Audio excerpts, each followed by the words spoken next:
రాష్ట్రంలో బీసీల జనాభాపై కాంగ్రెస్ ప్రభుత్వం కాకి లెక్కలు చెబుతోందని బీఆర్ఎస్ ఎమ్మెల్సీ కల్వకుంట్ల కవిత ధ్వజమెత్తారు. గతంతో పోల్చితే బీసీల జనాభా ఎలా తగ్గుతుందని ప్రశ్నించారు. అసెంబ్లీలో లఘు చర్చతో లాభం లేదని స్థానిక ఎన్నికల్లో బీసీల రిజర్వేషన్లను పెంచడం కోసం బిల్లు పెట్టాలని డిమాండ్ చేశారు. మేమెంతుంటే మాకంత వాటా అంటూ రాహుల్ గాంధీ నినాదమిచ్చారని, కాబట్టి ఆ ప్రకారం 46.3% బీసీలు, 10% బీసీ ముస్లింలు మొత్తం కలిపి 56% రిజర్వేషన్లను అమలు చేయాలని స్పష్టం చేశారు. రాజ్యాంగం పట్టుకుని దేశమంతా తిరిగే రాహుల్ గాంధీ బీసీల విషయంలో ఎందుకు వెనక్కి తగ్గుతున్నారు నిలదీశారు. సోమవారం నాడు పెద్దపల్లి జిల్లా పర్యటనకు వెళ్తున్న క్రమంలో మార్గమధ్యంలో కరీంనగర్ పట్టణంలో సంఘ సంస్కర్త మహాత్మా జ్యోతిరావు పూలే విగ్రహానికి ఎమ్మెల్సీ కవిత పూలమాల వేసి అంజలి ఘటించారు. అనంతరం అక్కడే ఏర్పాటు చేసిన విలేకరుల సమావేశంలో మాట్లాడారు. మరోవైపు పెద్దపల్లిలో బీఆర్ఎస్ పార్టీ కార్యకర్తల సమావేశంలో మాట్లాడుతూ కేసీఆర్ అసెంబ్లీకి రావాలని సీఎం రేవంత్ రెడ్డి చేసిన వ్యాఖ్యలపై స్పందించారు. కేసీఆర్ అసలు అసెంబ్లీకి ఎందుకు రావాలి? మీరేమైనా చక్కనైన పని చేస్తే, నిజాయితీగా పనిచేస్తే, ప్రజలకు పనికొచ్చే పని చేస్తే ఖచ్చితంగా కేసీఆర్ వస్తారు, అడుగుతారు, మిమ్మల్ని కడుగుతారు. కానీ మీరు మాత్రం ప్రతి ఒక్క వర్గాన్ని మోసం చేస్తున్నారు అని అన్నారు. అనేక బీసీ సంఘాలు చేస్తున్నటువంటి పోరాటాలకు, వివిధ రాజకీయ పక్షాలు చేస్తున్నటువంటి పోరాటాలకు స్పందించినటువంటి ప్రభుత్వం మరి బీసీ కుల జనగణనకు సంబంధించి కొంత డేటాను రిలీజ్ చేయడం జరిగింది. వాస్తవానికి భారతదేశంలో ఉన్నటువంటి పరిస్థితులన్నీ గమనంలోకి తీసుకుంటే ప్రజాస్వామిక వాదులందరూ కూడా స్వాగతించాల్సినటువంటి క్షణం.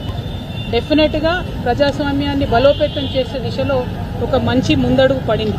మరి పడ్డటువంటి ముందడుగు అనేది ఏదైతే ఉందో అది బలహీనంగా పడ్డదా, లోపభూయిష్టంగా పడ్డదా అన్నది మాత్రం ఖచ్చితంగా మనం ఆలోచన చేసుకోవాల్సినటువంటి అవసరం ఉన్నది, ఆత్మవిమర్శ చేసుకోవాల్సినటువంటి అవసరం ఉన్నది.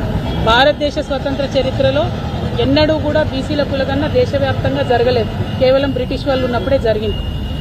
ఆ తర్వాత తెలంగాణ ప్రత్యేక రాష్ట్రంగా ఏర్పడ్డ తర్వాత గౌరవ ముఖ్యమంత్రి, అప్పటి ముఖ్యమంత్రి కేసీఆర్ గారి ఆధ్వర్యంలో తక్షణమే మనం సకల జనుల సర్వే ఒకటి చేసుకున్నాం, సమగ్ర కుటుంబ సర్వే చేసుకున్నాం. తద్వారా మనకు వచ్చినటువంటి డేటాను తీసుకొని అనేక కార్యక్రమాలు చేసుకోవడం జరిగింది. సో ఆనాడే ఒక మంచి ముందడుగు పడింది.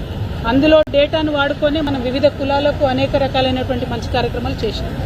ఇవాళ ఎప్పుడైతే రేవంత్ రెడ్డి గారి ప్రభుత్వం వచ్చిందో ఆనాటి నుండి ఈనాటి వరకు కూడా జాగృతి ఆధ్వర్యంలో, వివిధ సంఘాల ఆధ్వర్యంలో పూలే గారి విగ్రహాన్ని అసెంబ్లీలో పెట్టాలనేటటువంటి నినాదం తీసుకొని గత సంవత్సరం జనవరిలో మేము ఏదైతే కార్యక్రమం మొదలుపెట్టినామో దాన్ని రాజకీయంగా బీసీలకు రిజర్వేషన్లు సాధించుకోవాలనేటటువంటి పెద్ద విస్తృతమైనటువంటి లక్ష్యాన్ని తోడు చేసుకుని ఈ సంవత్సర కాలంగా రకరకాలుగా ఉద్యమాలు చేసినాం. అది మీ అందరూ కూడా తెలిసినటువంటి విషయం. 2 నుంచి 14 వరకు చేసినటువంటి లెక్కలలోనే సంవత్సరానికి 6 లక్షల కుటుంబాలు పెరుగుకుంటూ పోయినాయి.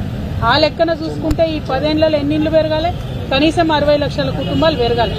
మనము బీఆర్ఎస్ పార్టీలో మనము 2023 వరకు అంటే 10 సంవత్సరాల్లో ఇచ్చినటువంటి కళ్యాణ లక్ష్మి చెక్కులే, అంటే పేదవారికి ఇచ్చేటటువంటి కళ్యాణ లక్ష్మి చెక్కులే 13,78,000 ఉన్నాయి.